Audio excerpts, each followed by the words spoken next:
திங்கட்கிழமை double headers. Oman வெளில போயாச்சு, யுஏயும் வெளியில் போயாச்சு.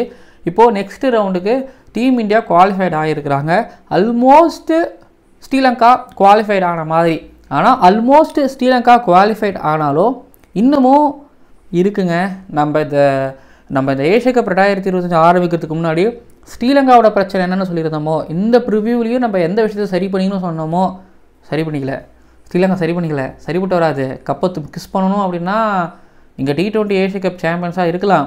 ஆனால் இப்போது பிரச்சனை இருக்குது. ஸோ விஷயத்தை டிஸ்கஸ் பண்ண போகிறோம். அப்புறம் UAE விளையாட்ட கிரிக்கெட்டையும் பற்றி பேசவும் போகிறோம். ஸோ மறக்காமல் சப்ஸ்கிரைப் பண்ணுங்கள். ஸ்ரீலங்காவோட ஃபேன்ஸ், இந்த மேட்ச் உங்களுக்கே தெரியும் எப்படி போச்சுன்னு, என்ன நினைக்கிறீங்க? அப்புறம் நீங்கள் தொடர்ந்து ஃபுல்லாக பாருங்கள். புதுசாக வீடியோ பார்க்க வரீங்கன்னா மறக்காமல் சப்ஸ்கிரைப் பண்ணிட்டு பாருங்கள். முழு வீடியோவும் பாருங்கள். அண்ட் முக்கியமாக ஸ்ரீலங்கா ஃபேன்ஸ், உங்களுக்கு இந்த வீடியோ கண்டிப்பாக தேவைப்படும். ஓவருக்கு 6 பால் தான், ஆனால் நோ பால் போட்டால் 7 பால் போடு. ஐபிஎல் பாப்பியா? General ladies and gentlemen, Asia cup 2025 Asian ஃபேமிலியில் குரூப் ஏல அபுதாபியில் நடந்து முடிஞ்ச ஓமான் vs UAE மேட்சோட அனாலிசிஸ் அண்ட் குரூப் பியில் துபாயில் நடந்து முடிஞ்ச ஸ்ரீலங்கா vs ஹாங்காங் சைனா மேட்சோட அனாலிசிஸ் அண்ட் ரிவ்யூ பார்க்க வந்துருக்கீங்க. 2 மேட்சோட அனாலிசிஸ் ஒரே வீடியோவில். சாயங்காலம் அபுதாபியில் நடந்த மேட்ச், UAEக்கும் ஓமானுக்கும் அந்த மேட்சை பற்றி பார்க்குறோம். நான் ப்ரிவ்யூ லேட்டாக தான் அப்லோட் பண்ணேன். பட் அந்த ப்ரிவ்யூவில் சொல்லியிருந்தேன், ஓமானை விட UAE ஸ்ட்ராங்கான டீமு, அவங்களுக்கு எக்ஸ்போஷர் கொஞ்சம் அதிகமாகவே கிடைக்கும், கண்டிப்பாக வின் பண்ணிடுவாங்க. ஸோ அதாவது வின்னிங் பர்சன்டேஜ் அப்படிங்கிறது தாண்டி நம்ம சொன்ன விஷயங்கள் இருக்குல்ல. அதாவது நம்ம UAEயில் வந்து ஓமானை விட நிறைய மேட்ச் வின்னர்ஸ் இருக்கிறாங்க. அந்த மேட்ச் வின்னர்ஸ் எல்லாம் இன்றைக்கி அடித்ததுனால தான் எக்ஸாக்டாக நம்ம ப்ரிவ்யூவில், அதாவது இந்த சீரீஸ் ஆரம்பிக்கிறதுக்கு முன்னாடி இவங்களாம் ஸ்டார் பிளேயர்ஸ், இவங்களாம் நல்லா விளையாண்டாங்கன்னா இவங்க வின் பண்ணுவாங்கன்னு சொல்லியிருந்தோம். இன்றைக்கி சரஃபு அவர் ஒரு 38 பால்ஸில் 51 அடித்தார். ஸோ அவர் இருக்கும்போது ஸ்கோர் குயிக்காக போய்கிட்டு இருந்தது. ஒரு கட்டத்தில் எங்கடா 200+ வந்துருமோ, ஏன்னா நம்ம அதை தான் சொல்லியிருப்போம். UAE ஒரு ஸ்ட்ராங்கான சைடு, பேட்டிங் ஃப்ரெண்ட்லி விக்கெட் அபுதாபியில். ஓமான் கொஞ்சம் அடித்து போட்டு பார்க்கலாம் அப்படின்னு இருக்கும்பொழுது ஸோ பெருசாக ஸ்கோர் வரும்னு சொல்லிட்டு ஒருவேளை சரஃபு மட்டும் இருந்தாருன்னா நீ 100 அடிச்சிருந்துருப்பாரு. பட் வசீம் எடுத்துக்கிட்டீங்க அப்படின்னா, பட் UAE பொறுத்த வரைக்கும் தெரிஞ்சிச்சு, அவங்க ஒரு மாதிரி கம்ஃபர்டபுளாக ஆட ஆரம்பிச்சிட்டாங்க. ஏன்னா 12 ஓவரில் அவங்களுக்கு 100 பக்கத்தில் வந்துருச்சு. இதுக்கப்புறம் 8 ஓவர்ஸில் கொஞ்சம் பொறுமையாக ஆடினா கூட நமக்கு ஓரளவு ஸ்கோர் வரும் அப்படிங்கிற மாதிரி தான் அவங்க ஆடினாங்க. ஜெயிச்சிடலாங்கிற மாதிரி தான் ஆடினாங்க, ரொம்ப பிலீவ் பண்ணாங்க. அதனால் இருக்கிற ஸ்கோரே போதுங்கிற மாதிரி ஆடும்பொழுது ஸோ இந்த ஸ்கோர் டிஃபெண்ட் பண்ணாங்க. சித்திக் நம்ம மென்ஷன் பண்ணியிருந்திருப்போம். அதுக்கப்புறம் இங்கே ஓமான் தோக்கும் போது நம்ம சித்திக் ஒரு 4-5 எடுத்திருந்தார். சித்திக்கும் ஹைதர் அலியும் அவங்க ஆல்ரெடி மேலே உடைச்சாச்சு. அதுக்கப்புறம் ஜவஹர்லா வந்து அவரு கொஞ்சம் உடைச்சி டிஸ்மேண்டல் பண்ணியாச்சு. ஆனால் நம்ம ஓமான் பற்றி சொல்லும் போது, ஓமானில் வந்து அவங்க பேட்டிங்கில் மேலே ஜட்டீந்தர் சிங் கொஞ்சம் ஆடினார்னா ஸ்கோர் வரும். ஜட்டீந்தர் சிங் ஆனால் நீங்கள் கவனித்து பார்த்தீங்கன்னா ரொம்ப ஒரு மாதிரி சீக்கிரமே அவுட் ஆகிட்டு போயிடாரு. அதனால் 20-30 ரன் கட். இந்த விஷயத்தை நம்ம சொல்லியிருந்தோம். திரும்பவும் அதே தான் நடந்திருக்குது. திரும்பவும் வந்து பார்த்தீங்க அப்படின்னா ஜட்டீந்தர் சிங் இந்த மாதிரி புவராக அவுட் ஆகி தான் போயிருக்கிறாரு. இன்றைக்கி 130 அடித்தாங்க, ஒரு 42 விதத்தில் தோத்தாங்க. ஜட்டீந்தர் சிங்கோட ஒரு 42 இருந்திருந்தா அங்கே வந்து சரஃபு இந்த பக்கம் வசீம் அடிச்சிருக்கிறாங்க. உங்கள் ஸ்கோரில் யாராவது ஒருத்தர் மாதிரி ஒரு ஜட்டீந்தர் சிங் அடிச்சுதான் இன்றைக்கி ஓமான் வின்னு. இன்சைட் எட்ஜ் போல்டு அந்த அவுட்டு ஒரு மாதிரி ரொம்ப மோசமாக, நம்ம லோக்கலாக சொல்ல மட்டமாக இருந்துச்சுன்னு சொல்கிற மாதிரி இருந்துச்சு ஜட்டீந்தர் சிங் அவுட் ஆகும்போது. ஸோ இப்போ அடுத்து இந்தியா கூட ஆட போகிறாங்க.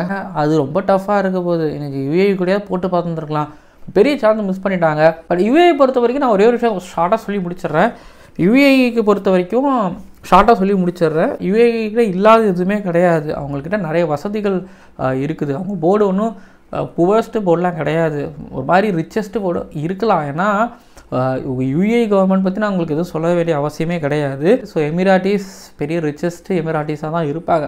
ஸோ அவங்க நினச்சா அவங்க கிரிக்கெட்டை டெவலப் பண்ணால் ஒரு ஆப்கானிஸ்தான் மாதிரி வந்து ஒரு டஃப் கொடுக்கலாம் UAE. நான் அப்படி தான் நினைக்கிறேன். ஏன்னா அவங்களுக்கு IL T20 அபுதாபி T10 நடக்குது.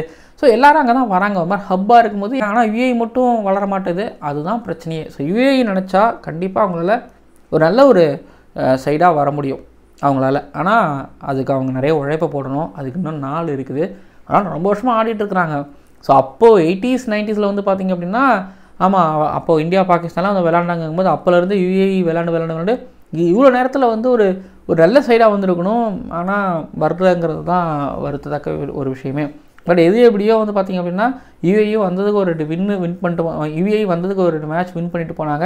அப்புறம் இன்னொன்று அவங்களுக்கு உங்களுக்கு UAE எடுத்துக்கிட்டிங்கன்னா முழுக்க UAE சிட்டிசன்ஸ் இல்லாமல், அது அவங்க பிறந்து வளர்ந்தவங்க இல்லாமல் ஸ்ரீலங்கன்ஸ், பங்களாதேஷிஸ், இந்தியன்ஸ், பாகிஸ்தானிஸ் இவங்க தான் இருக்காங்க.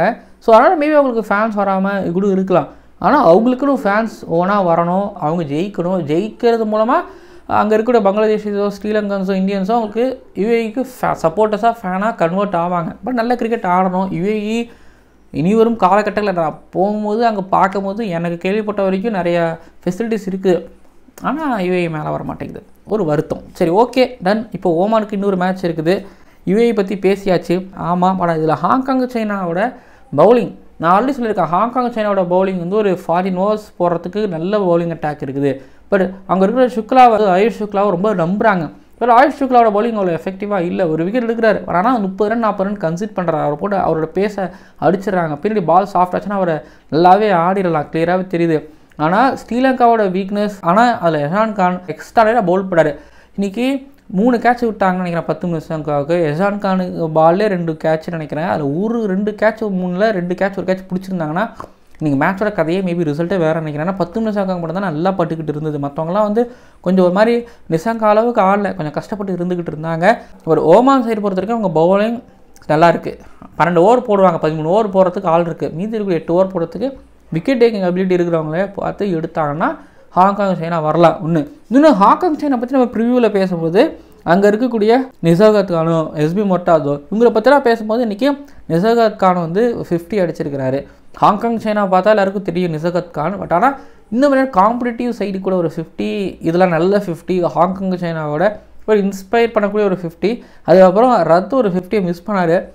அதாவது ஹாங்காங் சைனாவோட பெஸ்ட்டு பேட்டர் அவர் தான், நம்பர் 1 பேட்டர் அவர் தான். ஆனால் அவர் இன்றைக்கி ஒரு 50 அடிக்காமல் போனது அது டீமுக்கே ஒட்டுமொத்தமாக ஒரு பின்னடைவாக தான் நான் பார்க்குறேன். ஆனால் ஒன்று சொல்லுவேன், இன்றைக்கி ஹாங்காங் சைனா பவுலிங்கில் அதை எப்படி சொல்கிறேன், 20 ஓவரில் 12 ஓவர் 13 ஓவர் போடுவாங்க இருக்குது.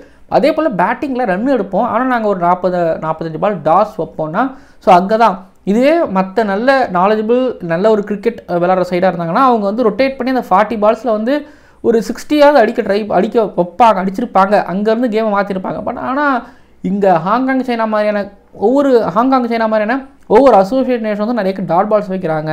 ரீட் பண்ண முடியல தான், புரியுது. ஒரு அசரங்காவோட கூகுளில் ரீட் பண்ண முடியலங்கிறதோ, இன்னொன்று துஷாரை எப்படி போடுறது, துஷ்மன் சச்சாபர் எப்படி போடுவாங்கிறது அவங்களால ரொம்ப கணிக்க முடியல. அக்ராஸ் வராங்க, அவங்களுக்கு கால் நிற்கவே மாட்டேங்குதுங்கிற பிரச்சனைலாம் பார்க்க முடிஞ்சிச்சு. எடுத்து தான் அவங்க அடித்தாங்க. எக்ஸ்போஷர் ரொம்ப பெருசாக இல்லை, கிரிக்கெட் அங்கே கம்மியாக தான் இருக்குங்கிறத வந்து அவங்களுக்கு கிரிக்கெட் மூலமாக பார்க்க முடியுது. பட் ஹாங்காங் ஓகே வந்து வின் பண்ணலை, ஆனால் நல்ல கிரிக்கெட் 3 மேட்ச்சில் ஆடி கொடுத்துட்டு போனாங்க. பவுலிங் நல்லா இருந்துச்சு, பேட்டிங் மட்டும் தான் கொஞ்சம் சுமாராக இருந்துச்சு ஹாங்காங் சைனா பொறுத்த வரைக்கும். சரி, இது ஹாங்காங் சைனானா.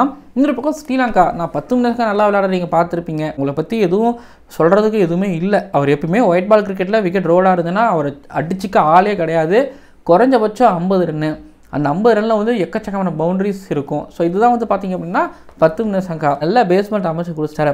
அங்கே எப்படி சரஃப் ஒரு பேஸ்மெண்ட் அமைச்சு கொடுத்தாரோ அதே போல் இங்கே 10 நிமிஷங்கா ஒரு கூட வரவங்க போயிட்டே இருக்கும்போது 10 நிமிஷங்கா மட்டும் ஸ்டெடியாக ஆனார். 10 நிமிஷங்கா இருக்கிற வரைக்கும் வாய்ப்பே இல்லை ஹாங்காங் சைனாக்குங்கிற மாதிரியான ஒரு கிரிக்கெட் இருந்துச்சு.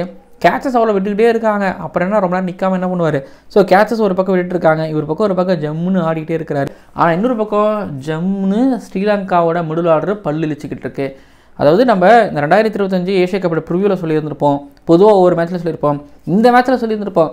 ஆமாம், ஸ்ரீலங்காவுக்கு அந்த மிடில் ஆர்டர் பேட்டிங்கிறது பிரச்சனை இருக்குது. ஒருவேளை டாஸை வின் பண்ணி இவங்க ஃபஸ்ட்டு பேட்டிங் எடுத்தாங்கன்னா இல்லை பேட்டிங் எடுத்தாங்கன்னு வந்து பார்த்திங்க அப்படின்னா ஸ்ரீலங்கா அவங்களோட மிடில் ஆர்டரை கொஞ்சம் சரி பண்ணணுங்கிறத தாண்டி அங்கே இருக்கிறவங்களாம் கொஞ்சம் ரன் அடித்தாங்கன்னா டீமுக்கு அது ஒரு மாதிரி எனர்ஜெட்டிக்காக இருக்கும்.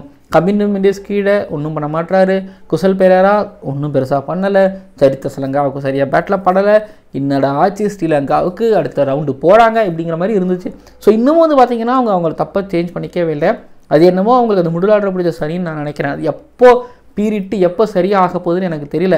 ஆனால் இந்த மேட்ச்சுக்கு முன்னாடி நான் சொல்லியிருந்தது இந்த பாக்ஸை அவங்க டிக் பண்ணணும், முக்கியமாக இந்த பாக்ஸை டிக் பண்ணணும். அவங்க மிடில் ஆர்டரில் எதுவுமே இல்லை, சரியாக விளையாட மாட்டாங்க, இருக்காங்க ஆனால் சரியாக விளையாட மாட்டாங்கன்னு சொல்லியிருந்தேன்.